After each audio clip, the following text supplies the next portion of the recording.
So this leads us to the inevitable, which is going to be no more growth and progress can be had here. If I can't understand you, if we can't talk and share about it, if we have no emotional safety, if we're trying to get somebody to pay, we're all going to pay for that. The emotional pain is off of the chart. I know I love you. I know things were good. I want to get back to the best days of our relationship. I just can't figure out how to get there. And in this space, it's going to prevent growth in myself and in us. And by not addressing the underlying issues of defensiveness, it's going to hinder any forward progress.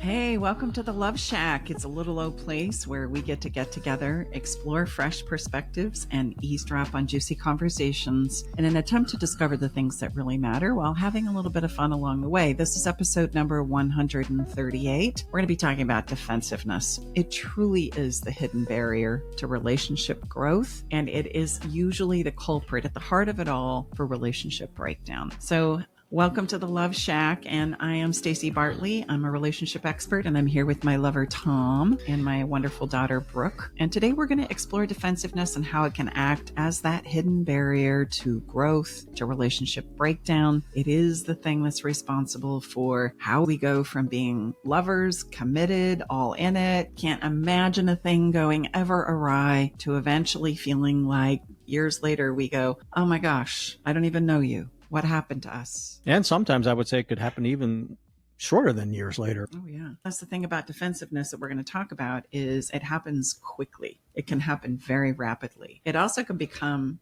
just a pattern of behavior that we can't quite put our finger on because all we're experiencing is the emotional aftermath of the defensiveness itself. And if you're listening, and thank you so much for listening, you think, you're going to click off because you don't ever get defensive. With great love and respect, none of us get the hall pass. Mm-hmm. I get defensive. Staci gets defensive. Brooke gets defensive. And you do. And you might even, like Staci just mentioned, you might not know that what you're doing is defensiveness. Yep. There's a lot of behaviors that fall under the umbrella of defensiveness that you may be like, oh, I do that, you know? So let's dive in and learn how to overcome these obstacles together, shall we? Yes. It's going to be not only an exploratory conversation. I'm just going to invite you to just take a big breath. There's nothing wrong with being defensive. In fact, it's human in us. We are going to be defensive. It's not so much about feeling bad or guilty or shameful for doing it. However, we do like to basically demonize the people who are being defensive to us very often. And that's because of a little cognitive bias called, if I'm doing it, I understand and know why, and I feel justified. And when they do it, I have no idea. It just looks egregious and terrible, and I don't understand why it's happening. So that's typically what plays out in the world of defensiveness is we know and understand what's going on inside of ourselves, but don't understand and know what's going on inside of anyone outside of ourselves. So it's easy for us to call their behavior terrible while we understand and feel justified in our own.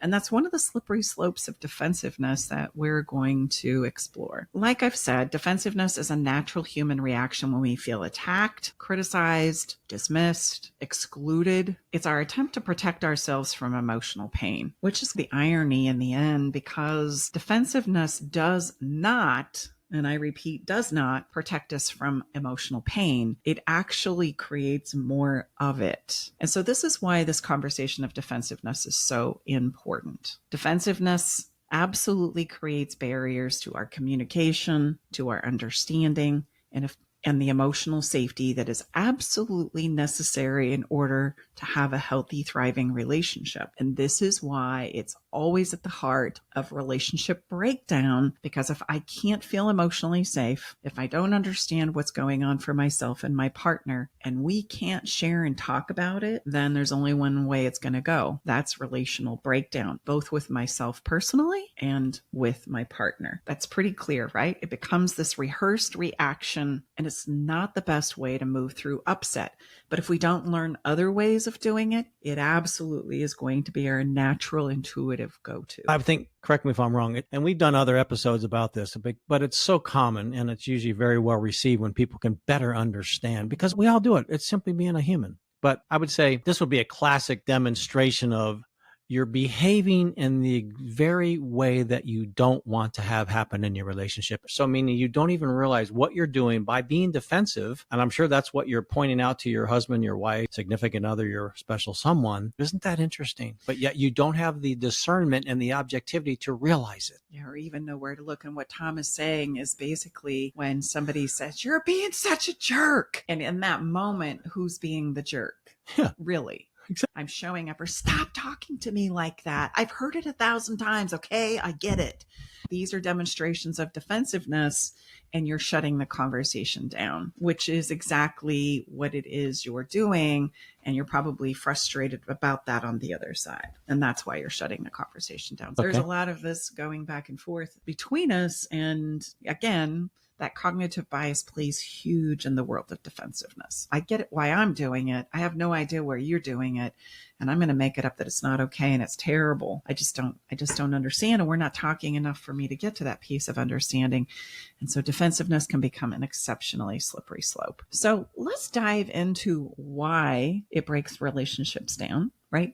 Literally piece by piece, how it affects our relationships, because I think this is going to help us see what I like to call the breadcrumb trails of relationship breakdown. It can seem so elusive because it's really emotions that we're struggling with. And there's no physical, tangible evidence of an emotional experience. I sure wish there was. But the one physical, tangible experience that we do have is being able to look at my behavior. That's going to be the physical demonstration of what we're doing and how we're handling these elusive emotions that can flood through our lives and through our relationships.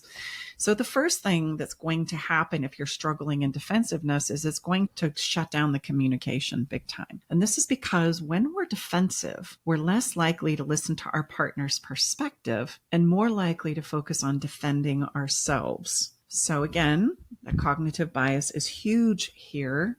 I don't necessarily want to hear what you have to say. I just want you to stop or start doing whatever it is that's upsetting me. And in that moment, we start to come off as very manipulative in our defensiveness. This is the classic. If you would just do X, all of our problems would be gone. Anytime. Or just not do this. Either do this or not do this. That's the classic. Well, yeah, come on, man. Just get your X together and, we'll be good. If you continually defend yourself to your partner, I did this a lot in the beginning of my relationship with Jack. He would be telling me something that was hurting him that I was doing. And the only thing that I would do is say, no, that's not the kind of person I am. So that's impossible for that to be happening. No, I don't do that. I never do that. And he's like, do you hear yourself right now? I'm telling you that you are. And it doesn't matter if that's not the kind of person you are. You're doing it. And I know you're not doing it to hurt me, but it's hurting me. And I would like us to have a change here. But you're not allowing that conversation to happen because all you're doing is telling me that, no, you're a good person.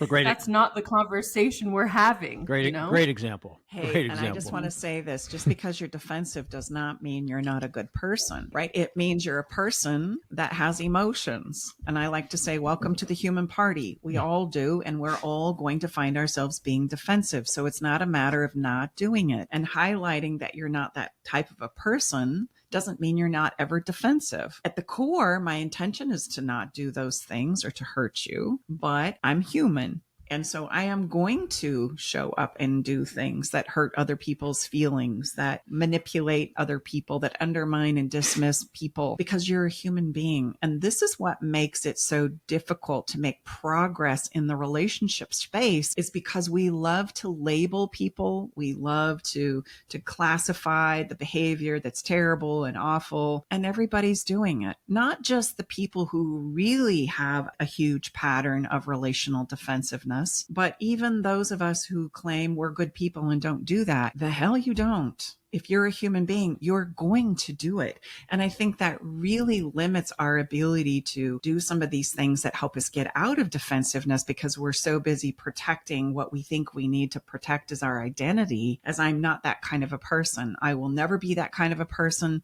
I would never intentionally do those things for you. And I've seen this a lot on social media lately, because we're talking a lot about people getting canceled or apologizing. And a lot of people say that was never my intent. And the point that people are bringing up that are kind of wanting to hold these people accountable is in situations where you're apologizing to someone, your intent really doesn't matter. It's because those things still hurt the person. So if you say it wasn't my intent to hurt you, you're totally dismissing the other person's feelings, because we're not talking about you right now. We're talking about the fact that your partner was hurt by your actions. So you don't need to remind them you didn't mean to do it or that it wasn't your intent. You just need to say, I understand the result of it was that you did get hurt. Oh, okay, your intent wasn't to hurt them, but the result of it was that they did get hurt. So you have to let that go, because using my intent is a form of defensiveness. You're defending yourself by saying that. Great point. I think here's the thing. I mean, we're all human. So to become more actualized and to grow as a human being, and my understanding, I heard Alex Hormozy, he was talking about just his own growth and what he's asked of himself to become a better leader in things. It's not that you're not going to do things as a human. We talk about the benchmark we use as body work for helping people change their behavior, because that's when we demonstrate that we've learned a new way, that we've mastered the lesson. We can study for as long as a day is long, but until we demonstrate the behavior change. So my point here is when we feel ourselves getting defensive rather than acting out on that impulse, and we all have it because we're human, then we have to behave in a new way because we've studied and practiced to take, and Staci, I'm sure, has some of those things for us in this episode. And then we're going to demonstrate that we've become more masterful in managing this very human emotion and response that all of us have. So I think that was very, when he talked, he says, not that we're not going to do these various things. I'm not going to do it. Well, I am, because I'm human, but I'm going to then learn and check myself and ask more of myself to go above what it would be a human response or emotion. That was masterfully shared by him. I said, God, that makes a lot of sense. It's not that doesn't happen. We're all human. I'm going to look at another pretty woman, even though I love my wife. Okay? Well, because I'm human and I love beautiful women. I love how they look, but doesn't mean I want to go have an affair with them. And Staci has shared, there's been times where she said, you're looking at that. Yes, I am, but I love you. And she might say, please share with me now that you mean a lot to me. And I will. I'm not going to say I'll never do that again. That's ridiculous.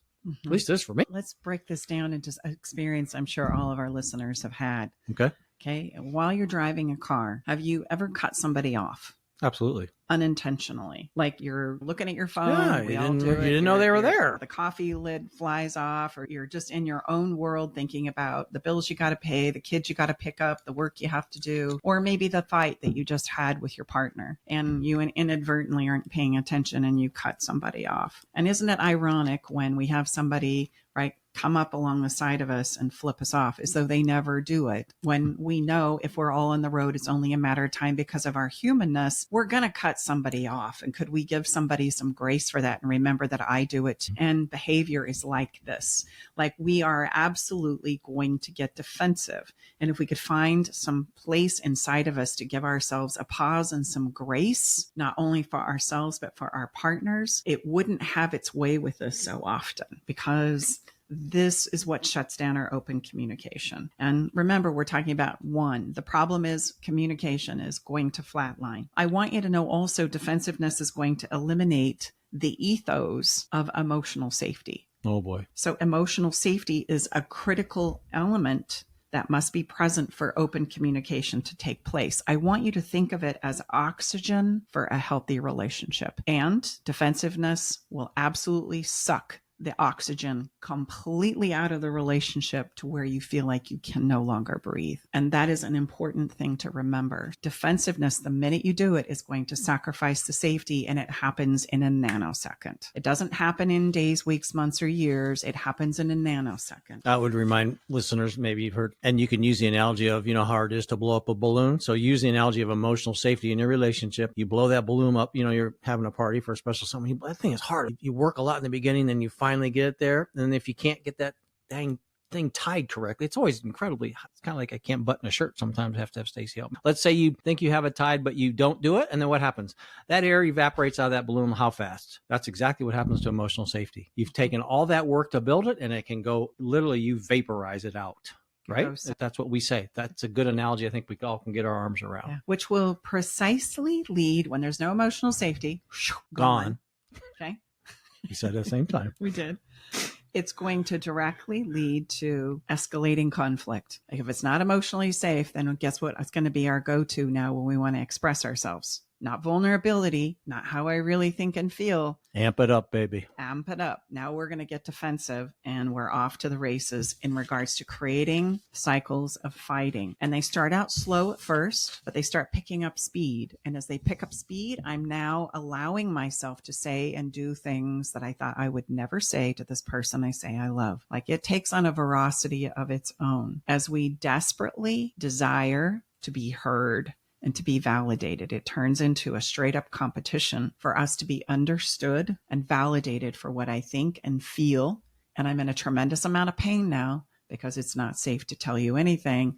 And I believe that I have to do these egregious things to you in order to get you to hear me, in order to get your attention, in order to save this relationship. Would this be the root of, we often hear, I'm turning into a version of myself that I don't even like? Would that be the kind of a root cause of that? I hear that often. This relationship has turned me into a monster of myself. And this is how it happens, is I feel like, right, I justify in my own thinking that I need to get more aggressive, more pushy, more controlling, more manipulative, which are all basic behaviors of defensiveness. Right? They're all kind of in the same camp. And as I allow myself to do those things in an effort to make sure that you love me, to make you pay for the things you said or did, then we are off to the races as far as like this escalating fighting that's continuing to go on. And it's the very cycle that you're saying you want to get rid of. It's the very cycle that you're saying, I don't know how we got here and I don't know how to stop it, because every time we try, it happens again and it happens again. And it happens because we blame our partner, and our partner counters us with blame, making it difficult to resolve any issues whatsoever. Because what's lacking is the understanding that is necessary to stop the fighting. And so the fighting will continue as the understanding will continue to elude us. And the more desperate we get, the more we do it, the more escalated the fights become. Hence that vicious cycle. There we're in a vicious cycle now. So to remember why we thought we were getting defensive in the beginning, I'm just pointing out this irony again. Remember, we did it to protect ourselves from emotional pain. And now we're in this cycle and the emotional pain is off the chart. Just wanted to highlight that this right thing that we think we need to do to protect us from emotional pain actually increases emotional pain. It does not stop emotional Also, pain. what you call the classic race to the bottom. It is called the classic race to the bottom. So I'm a pretty good student, aren't I? You really are. You got this. Get a star next to my name? Yes, absolutely. Maybe we can't go there. All right. So this leads us to the inevitable, which is going to be no more growth and progress can be had here. If I can't understand you, if we can't talk and share about it, if we have no emotional safety, if we're trying to get somebody to pay, we're all going to pay for that. The emotional pain is off of the chart. I know I love you. I know things were good. I want to get back to the best days of our relationship. I just can't figure out how to get there. And in this space, it's going to prevent growth in myself and in us. And by not addressing the underlying issues of defensiveness, it's going to hinder any forward progress. Defensiveness will be our go-to when we become emotionally upset, and we'll go round after round, year after year in this fight until we run out of emotional gas. So do we work, I mean, you find people that have been in this pattern for like a long time, haven't Years, 20 years, 30 years. My goodness. 40 years. No wonder they're tired, huh? For sure. And by then there is so much emotional constipation. It's unbelievable. So that's a word I use in my body of work. I just need to clarify that. Emotional constipation is a real thing, right? If you ever work with me, I'll tell you all about it. So I hope that you can see where in very short order, defensiveness absolutely has its effect on our relationships. This is the physical evidence that defensiveness is taking place in your life. And so don't be afraid of it. Understand that most of us are going to find ourselves in a place like this because we don't study human behavior, because we don't study defensiveness, because we don't know what to do outside of being defensive. We don't know how to navigate our way through it. I think it's important for me to give you also what you can start doing in order to do the defensive part, because you're going to know when you're getting defensive. It shows up as though I feel emotionally escalated with inside of myself. So I think this is important though. Let's say Tom, Staci, Brooke, okay, you're right. I probably do that. It's kind of the big gulp moment. Okay. Is it hard to realize that we do that, to admit that? Yes. To come clean? How about, yes. as if we're less than? Yes. Okay. I just wanted like,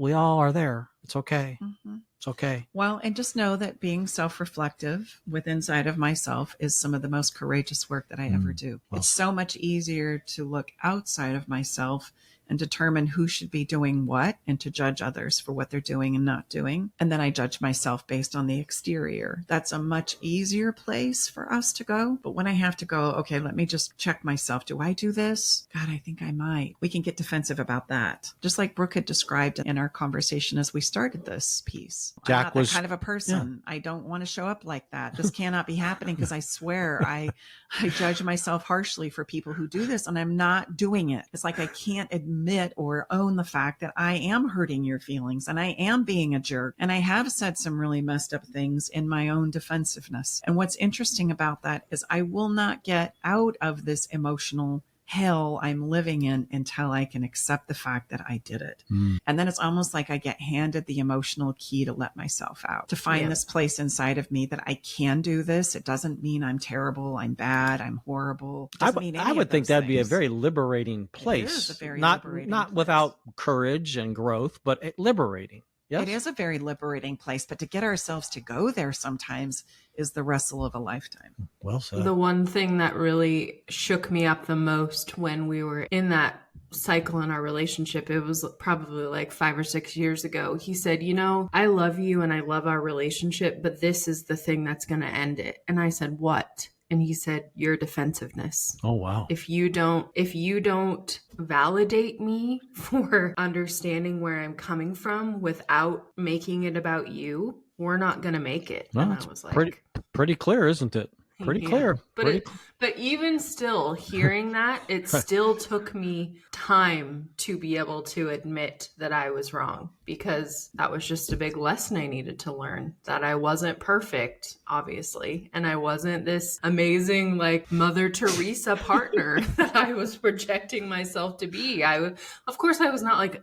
verbally abusing him or being mean. I was just doing some things that were selfish, and he was like, could you just acknowledge that maybe what you're doing is a little selfish? That's all I'm asking for. And I was putting up this huge performance of how I'm just this martyr, wonderful woman all the time. And he was like, girlfriend, I think maybe you're not being real with yourself. So in the end, it was a very good lesson, and I like to share it with people because it was the first time that my defensiveness had really been reflected back at me. And obviously that was a very hard thing for me to accept. As it is for all of us. It is, and it's where it all begins, is just the willingness to go, maybe I do that. Let me just take a look at myself. That's where it all begins. Yeah. And that's the first step, which is literally self-awareness. Instead of me getting so hung up on what's happening outside, maybe I should consider some of the things that my partner is telling me I do, and consider things they've said I do that hurts their feelings. And maybe I should just contemplate that for myself and go, do I do that? Maybe I do. Give it a possibility. That's going to be the first step to getting yourself out of defensiveness, and not only out of it, but managing it, because as we've already said, it's going to come up, it's going to flash. And so be willing to recognize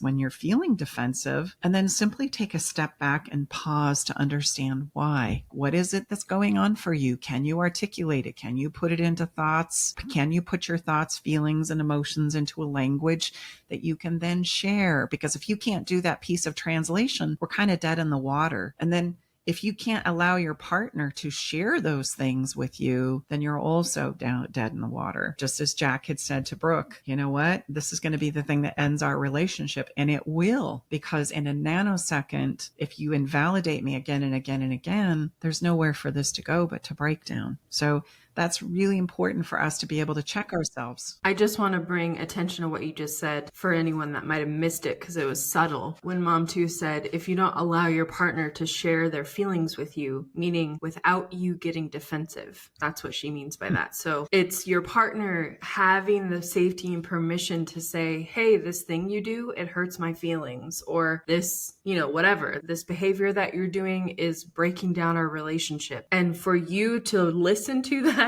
and say, hey, there might be some truth there. rather than immediately defending yourself, because that's what we all want to do. We want to make ourselves feel better and make ourselves say, no, we don't do that. No, that's not happening. But that's a big skill. I want you to understand and realize that even though this may be happening for the person that you're in love with, it doesn't mean it's your fault. That's, I think, a big one that we get hung up on too. It's not your fault. It's happening because just think about this. Internally, we all have different things that work for us and don't work for us. There's tones of voice, there's looks on our face, there's behaviors that we have that can be construed as, in our own illusions and in our own minds, as hurtful. And so I may not intend to be hurtful, but it nonetheless doesn't mean you're not hurting your person, because they're associating whatever is playing out as hurtful. And so we want to just be mindful of that's not your fault that it's happening, but to disregard it as though it might be a potential experience your partner is having is going to be the problem. Not the fact that it even happened, but the fact that we're not going to be able to address it, course correct, and move on from it.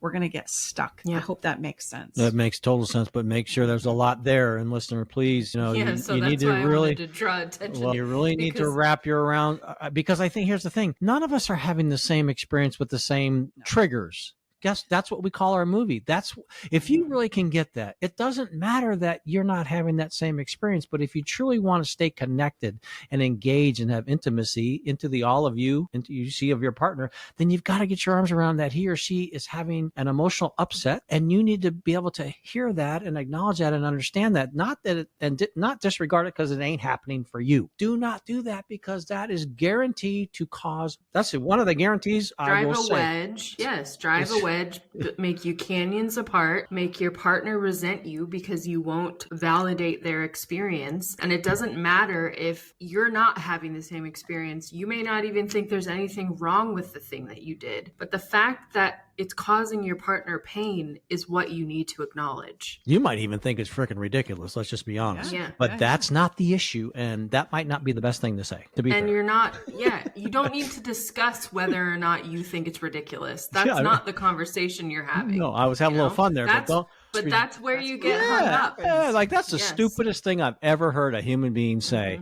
I would probably suggest that on my new skill list. That probably is, we want to let that one. And let's be honest, we've all thought like I wouldn't even go there. I can't believe you're making me apologize for this. I would never make a person ever apologize for this. That doesn't matter. That's what we're telling you. Move past that part and move on to the mending things and moving past defensiveness so that you don't have to get stuck in that same spot every single time. And all it takes is help me understand how it is you feel this way. That's literally all it takes. Instead of doing everything we just said, what? That's stupid. I can't believe you feel that way. Say that again. We're going to go there again. Just simply say, hey, you know what? Help me understand why you feel that way. What is happening that's causing you to go there? Because that's not my intention. See, so to be fair, there's no accusation in that statement. Meaning, so you're going to remain neutral, but truly curious, right? So that's what you want to do, because there was no invalidation that I heard there. You're truly taking an interest so you can better understand, because that's not how I intended it, or that's not occurring for me. See, you can only do that if you're not taking it personal, if you don't feel like it's your fault, or you don't feel ashamed for having to have somehow known that this was going to be something that was going to affect your partner. And here's the truth. You're not going to know. There are going to be things that come out of left field that you're just doing you because that's what we do best, right? Feeling the way I feel and navigating life from this internal lens that we all do. And all of a sudden, kablam,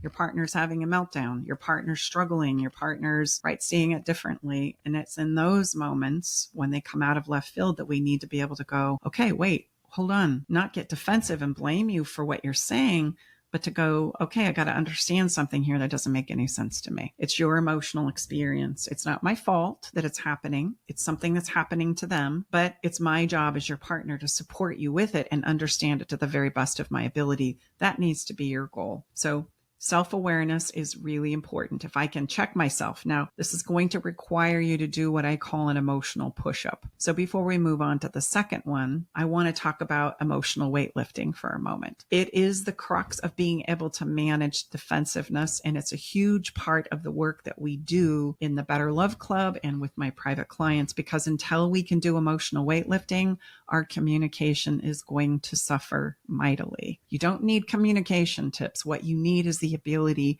to manage this going to happen defensive, right, intuitive place that we go as human beings. So what is emotional weightlifting? I'm just going to give you a brief little ditty here. It's the skill and practice that enables us, you, to truly utilize and benefit from your emotions in a way that allows you to feel good, empowered, and complete. You can accomplish this by consistently building and strengthening your emotional ability to recognize, understand, manage, and express your emotional self in a way that leaves us in the end feeling peace, complete. We've arrived at the place of understanding. And if I may, communication is the vehicle we use to arrive at understanding. That's it. That's a hard period.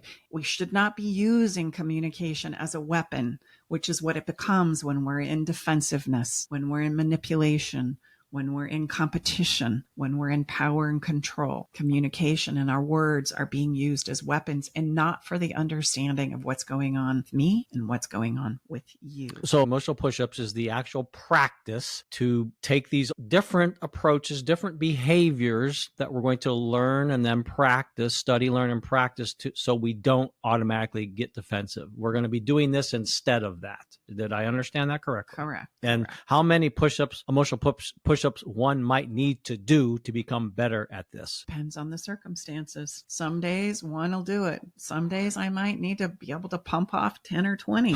Depends on what we got going on. Okay. I want to be able to have that confidence inside of my ability to understand and know how to do it, just like we work out to have a strong body and know that if I fall down, I can get up. Okay. I want to know that if we fall down, if we bump into a challenge, if we're going through a difficult time, we have the ability to navigate through it, and we don't have to be afraid anymore of falling down, of going through a challenge or a hiccup.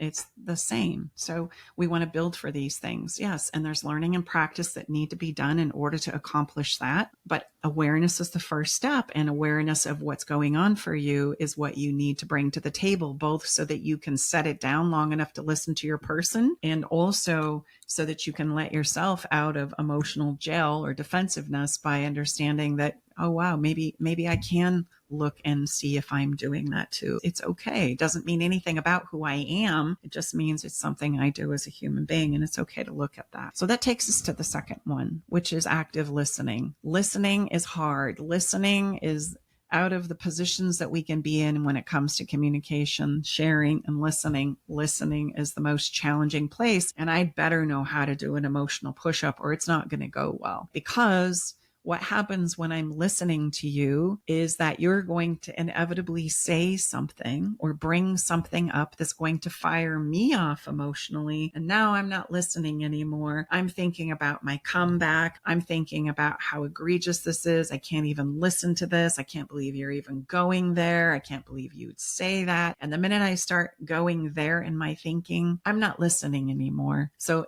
we don't have any hopes of understanding or arriving at that place of understanding. I'm probably going to overtalk, cut you off, roll my eyes, get exasperated, walk out of the room when these things happen, and then just realize listening is not happening. And if listening isn't present, there's no way we're going to get to the understanding we so desperately need. And so guess what happens? Everybody's trying to talk over the other person. And then we fight. It escalates, and now we're fighting. Now we're not mindful of even what's going on. We're just acting out the emotions that we're feeling until we say something horrible or egregious, and somebody walks away, shuts it down, gets completely hurt, right? And then we have to recover from that. So the emotional push-up would be what in that specific situation then? Being able to have the ability to work on the listening instead of the reacting when whatever is being said is coming out of their mouth. Okay. Let me give you an example of this. If Tom were to come to me and say, I'm finding you to be very verbally abusive. Ouch, dang, right? That's initially what I'm going to go, oh gosh, that's not a person I want to be. That's not the partner I want to be. Really? If I'm going to be defensive, I'm going to go, that's just a bunch of crap. I don't do that. Sorry. And you know what? Let me show you where you're verbally abusive too, because I want you to know you do it too. And there are times I felt just exactly like this. And I'm going to snap out my evidence sheet and go, remember Christmas, such and such a day and such a time, you were verbally abusive to me. You call that too. Your big old bag of truth that you whip around? Okay. Yeah. Remember the other day when we were out with some friends friends, you were verbally abusive right there too. And so what's happening? I'm shutting the conversation down. I'm attacking. I'm defending. I haven't been reflective as to whether maybe I do verbally abuse you sometimes. I don't know. Maybe I should take a look at that, right? If you're feeling like that's what I'm doing, what's my alternative? Defensive is going to be my natural go-to, but what have I accomplished there? Do I have understanding? No. Are we able to have a conversation about it? No.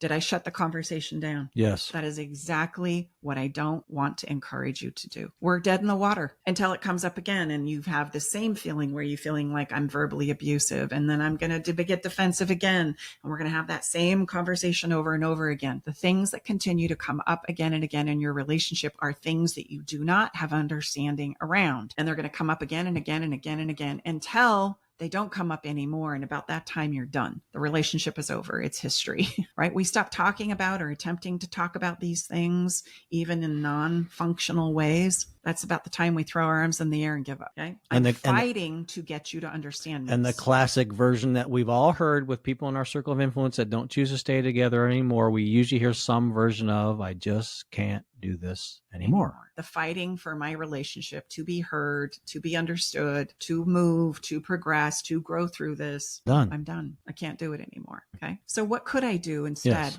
Based on what we're highlighting here. And this would be representation of what we call emotional push. Emotional weightlifting. And better, we like to get people's arms around visualizing. Just think of yourself doing a push-up. If you're in the physical space, this would be the emotional version of that. And people seem to be able to understand that. It's just a way of getting your mind around something that's not physical. Well, and I am pushing against something. I'm pushing against or resisting the urge to react. It's hurtful to hear my person say that. So I am really having to do an emotional push-up. I've got to hold that emotion or resist the temptation to talk over you, to pull out the evidence, to get down and dirty, to defend myself. And instead, I'm going to have to, in my emotional place of strength, say, help me understand how I'm being verbally abusive. Because I don't feel like I am. But if you're experiencing me that way, perhaps there's things I need to understand about you. Help and that could be words that were used. Again, see, we got to separate. I think this is because lots of push-ups have been done. It helps us. Again, it's not that you're in this true spirit of this. It's not that someone is looking to be harmful or they're inferior or superior. It's simply, we all live in our own, we all have our own movie experience. We've talked about this on our,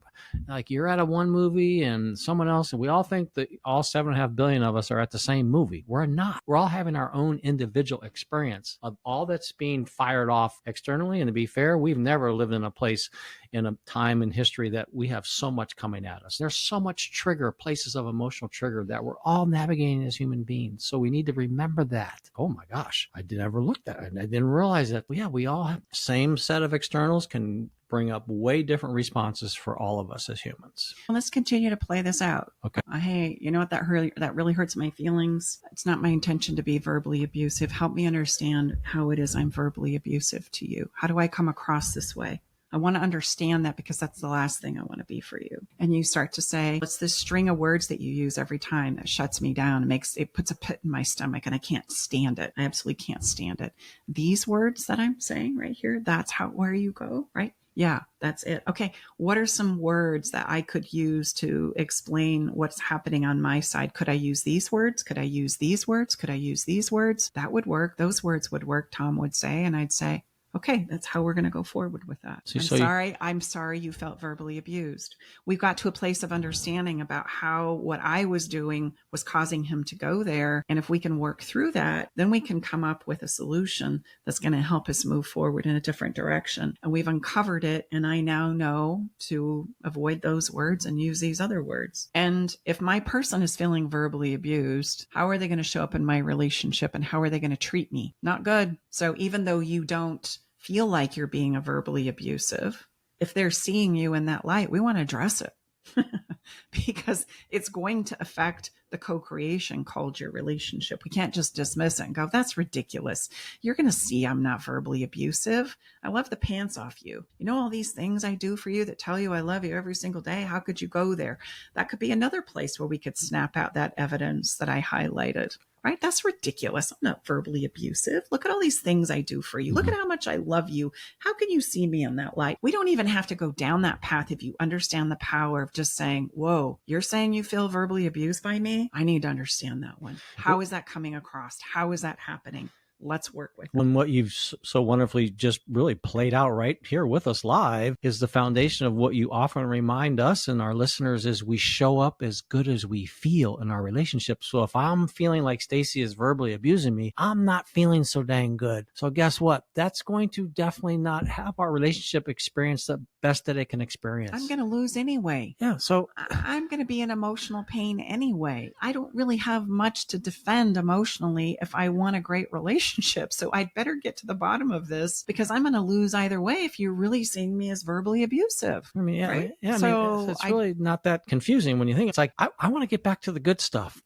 Remember, the goal is you want to get back to the good, to the fun, to when you're feeling good and you're showing up as good as you feel and you're both feeling really good. It's going to create some good things. Let's just be fair. That's just how it works. So it doesn't have to be confusing. So if you're really like, let's get through this and get back to the good stuff, raise our game, really ask to be invited into our special someone, our husband, our wife's suffering and they're not feeling good. And so we can understand that and then we can set up some things through some really good experiences of what Staci just demonstrated there to really find out, gosh, I had no idea. Okay, how would these work? Would this work? Maybe it could be a way of touching.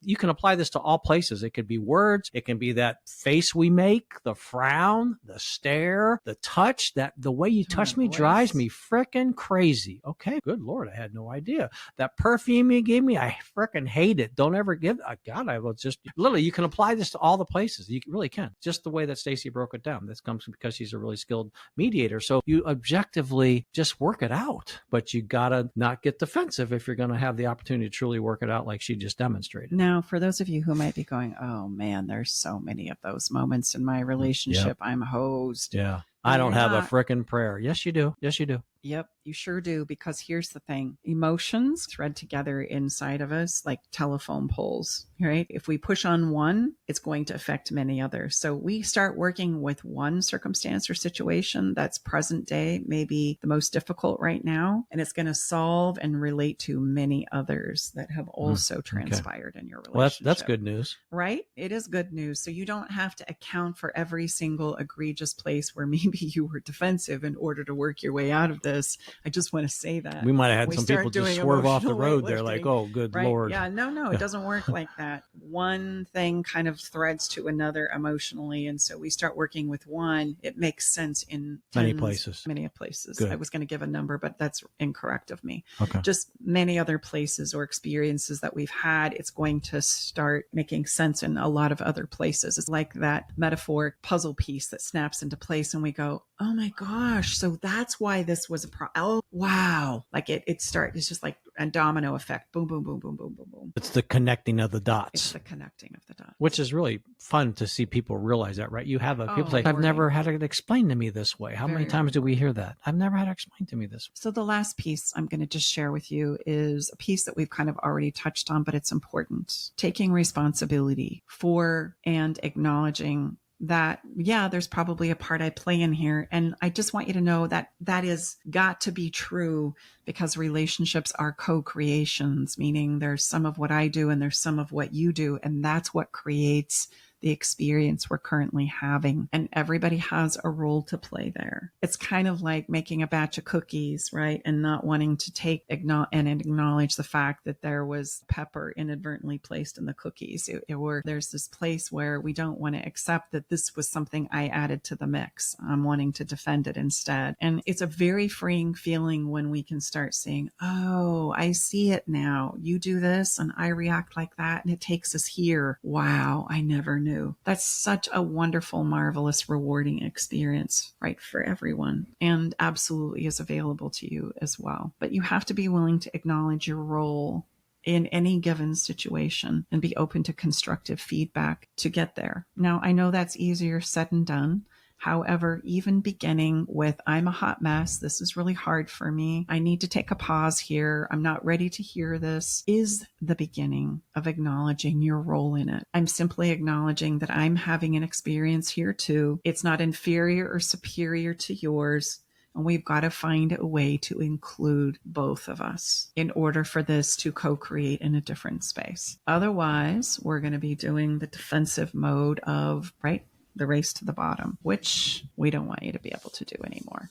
My conclusion here is the emotional weightlifting pieces to begin working with this is you got to look at yourself. You got to be self-aware and recognize and realize that, hey, it's okay for you to be a hot mess. It's okay for you to feel the way that you feel, but it's got to also be okay for your partner to feel and be where they are too. And that's usually where it starts to go sideways. Okay. Because I'm feeling my emotions so intently, I forget that my person probably is too. We've got to learn better ways of communicating through that. What it's going to require is number 2, somebody's got to listen. I call this the give first, give fast principle. Somebody's got to set their agenda down long enough to listen to the other side and then be mindful of saying, okay, it's my turn now. I've heard where you're coming from. I want a chance to, will you listen to me now like I've given the gift? And would you think it's fair to say that the more defensive we are, probably it lessens our ability to give first and give fast? Absolutely. We won't even be mindful of nobody listening. We're too busy trying to spout out what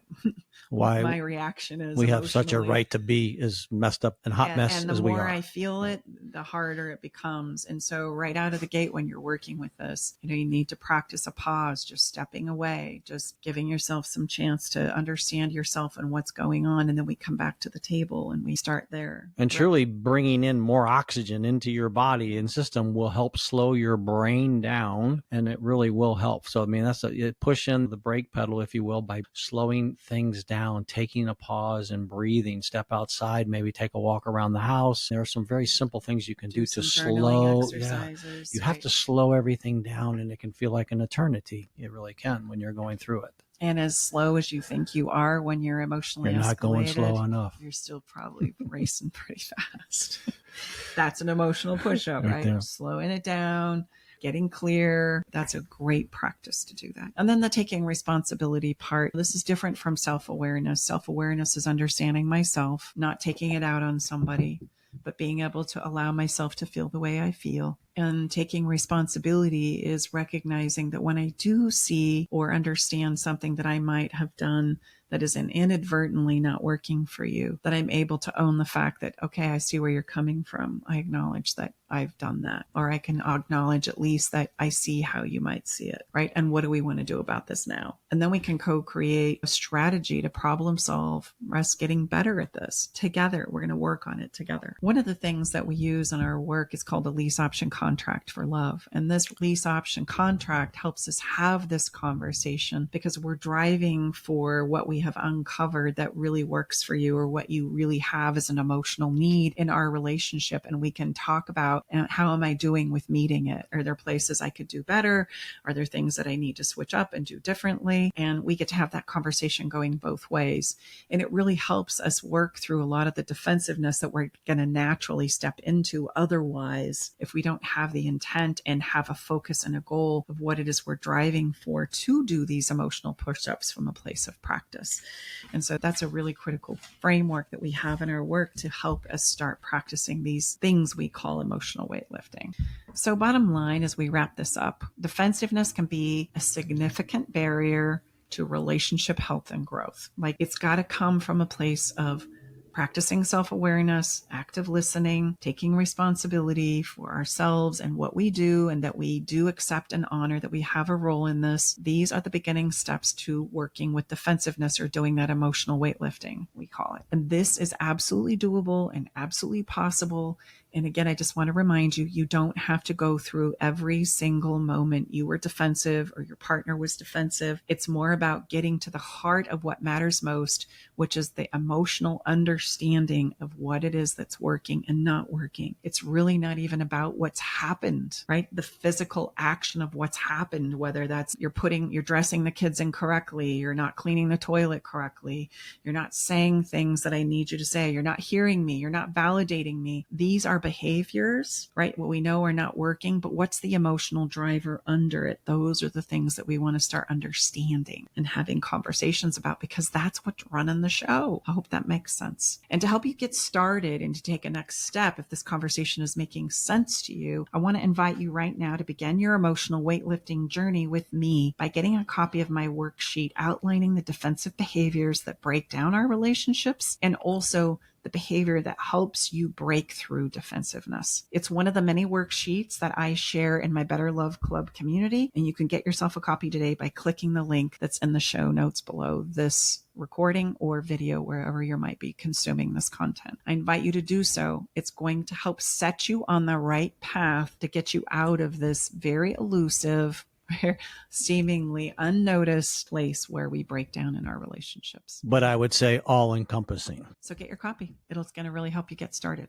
And if by chance you're in a place where you know you need more help and support than just a worksheet right now, for heaven's sakes, jump into the Better Love Club, schedule a clarity call, schedule a session with me. This is what we do. A lot of our work with couples is helping them understand how to get better at emotional weightlifting. And we'd love to support you with that too. So I think it's time for a little fun. I do too. Defensiveness is always a Let's take a pause. Conversation where we just got to exhale for a minute, right? It's like, whew, okay. That's heavy. Oh man, that's heavy. Let's get to some fun. Heck yeah. Maybe I won't even click off right now.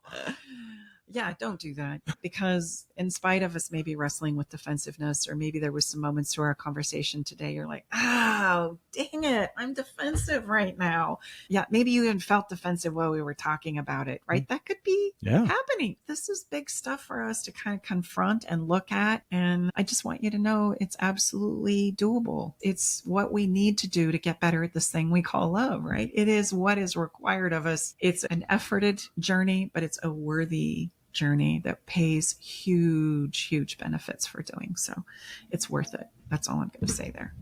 Today, I want to step you into your imagination. Imagination is something that we often detach from, especially as an adult.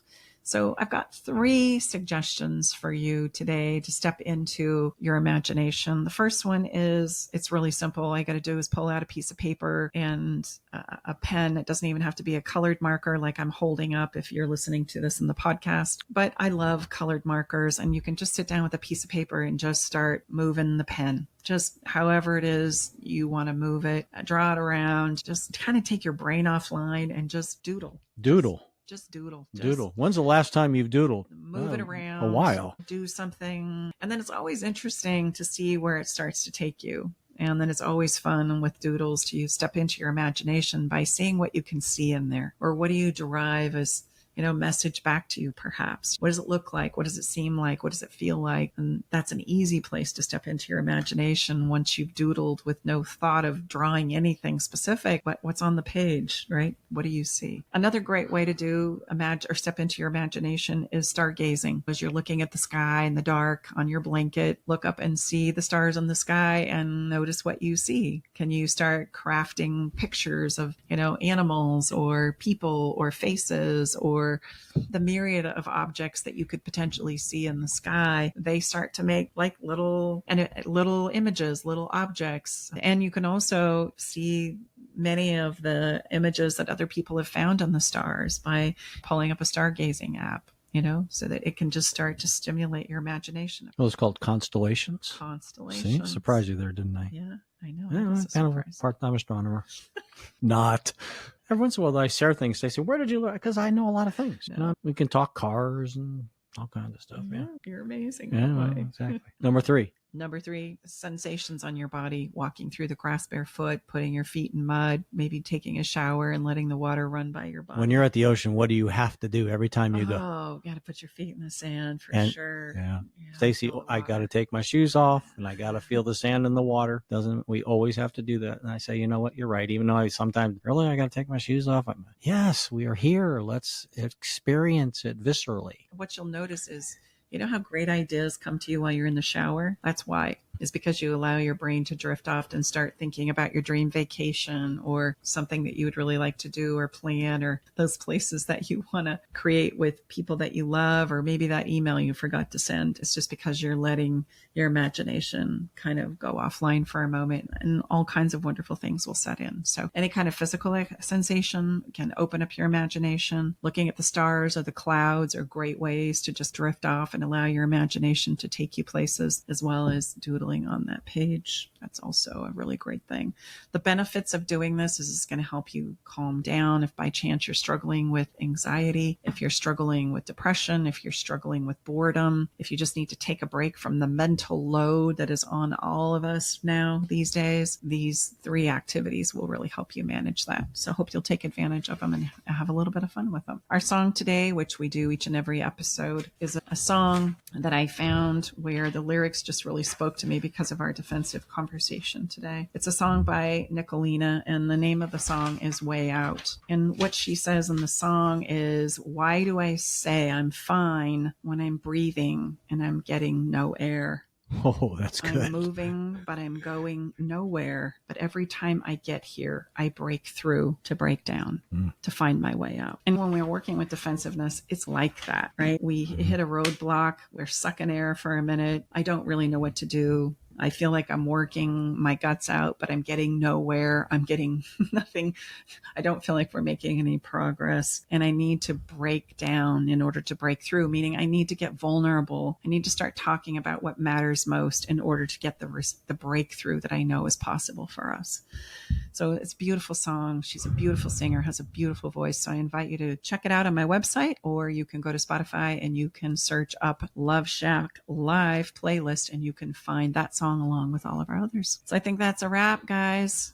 Thank you so much for being here inside of the Love Shack today. It's been a pleasure to have this conversation with you. And if by chance you're needing help and support, please reach out someplace. Don't wait. We often wait too long to go in new places and new directions and learn new skills, especially when it comes to relationships. And if by chance you found this recording helpful today, please share it, like it. Let me know that it was meaningful to you, that it made a difference in your life. I would love that. And don't forget to subscribe for more insightful relationship advice. We're here to support you in any way that we possibly can. Bye-bye for now. We look forward to connecting with you again soon, right here inside the Love Shack.